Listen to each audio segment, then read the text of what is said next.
तो नमस्कार दोस्तों, स्वागत है आपका अपने अपने YouTube चैनल यूपीपीसीएल क्रैकर्स के अंदर।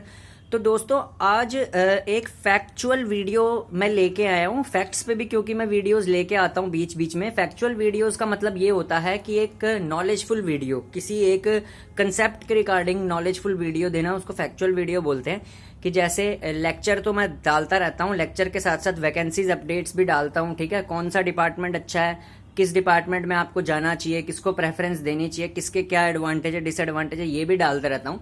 साथ साथ में मैं हमेशा बोलता हूँ कि फैक्चुअल वीडियो भी देनी होती है एक। तो आज का फैक्चुअल वीडियो है कि इंडस्ट्रीज के अंदर, यानी कि जो पावर प्लांट्स होते हैं हमारे, ठीक है, जैसे थर्मल पावर प्लांट हो गया, हाइड्रो इलेक्ट्रिक पावर प्लांट हो गया, इसमें AVAR का यूज क्यों किया जाता है, ऑटोमेटिक वोल्टेज रेगुलेटर का यूज क्यों किया जाता है। तो देखिए, ऑटोमेटिक वोल्टेज रेगुलेटर का मतलब ये होता है कि जो खुद से वोल्टेज को रेगुलेट कर दे, ऑटोमेटिकली वोल्टेज रेगुलेट कर दे। अब देखिए, AVAR जो है, ऑटोमेटिक वोल्टेज रेगुलेटर जो है, इनकी जरूरत क्यों पड़ी। अब देखिए, एक्चुअली जो पावर प्लांट में वोल्टेज जनरेट होती है ना, ये हमारी जनरेट होती है जनरेटर के थ्रू, सिंक्रोनस जनरेटर के थ्रू। अब क्योंकि पावर प्लांट तो कांस्टेंट वोल्टेज को जनरेट करता है, और हम चाहते भी होते हैं कि हमारे जो जनरेटर की वोल्टेज है वो कांस्टेंट रहे, ठीक है, यानी कि कांस्टेंट वोल्टेज दे। लेकिन अब सबको पता है कि पावर प्लांट्स में जो लोड डिमांड होती है वो फ्लक्चुएट होती रहती है। ठीक है, लोड डिमांड जो होती है वो फ्लक्चुएट होती रहती है। अब मान लो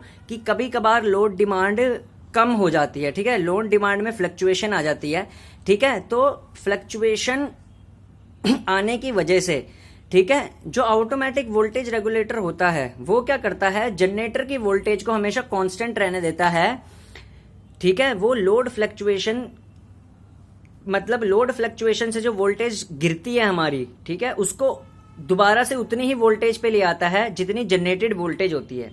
एग्जाम्पल के तौर पे लेते हैं कि हम ऑटोमेटिक वोल्टेज रेगुलेटर कैसे वर्क करता है। हमारे सिस्टम, हम ऑटोमेटिक वोल्टेज रेगुलेटर को एक रेफरेंस वोल्टेज देते हैं अपने सिस्टम की। फॉर एग्जांपल, किसी पावर प्लांट की रेफरेंस वोल्टेज 11 kV है, ठीक है, कि वहां पे जनरेशन 11 kV पे होता है, और मान लो कि लोड फ्लक्चुएट होने की वजह से जो हमारी वोल्टेज है वो 10.8 kV हो गई, ठीक है। तो ऑटोमेटिक वोल्टेज रेगुलेटर को हमने एक रेफरेंस वोल्टेज समझा रखा है कि भाई 11 kV पे ही हमारा सिस्टम चलना चाहिए। तो ऑटोमेटिक वोल्टेज रेगुलेटर क्या करेगा, 10.8 जो हमारी वोल्टेज हो गई थी लोड फ्लक्चुएट होने की वजह से, ठीक है ना, और जो 11 kV रेफरेंस हमने उसको दे रखा है, ऑटोमेटिक वोल्टेज रेगुलेटर को बता रखा है कि 11 kV जो है वो रेफरेंस वोल्टेज है, तो इन दोनों के बीच का डिफरेंस काउंट करता है, और सडनली जो जनरेटर हमारा होता है उसकी एक्साइटेशन वोल्टेज को, फील्ड एक्साइटेशन वोल्टेज को बढ़ा देता है, और दोबारा से जो हमारी वोल्टेज होती है वो 11 kV ही आ जाती है, ठीक है।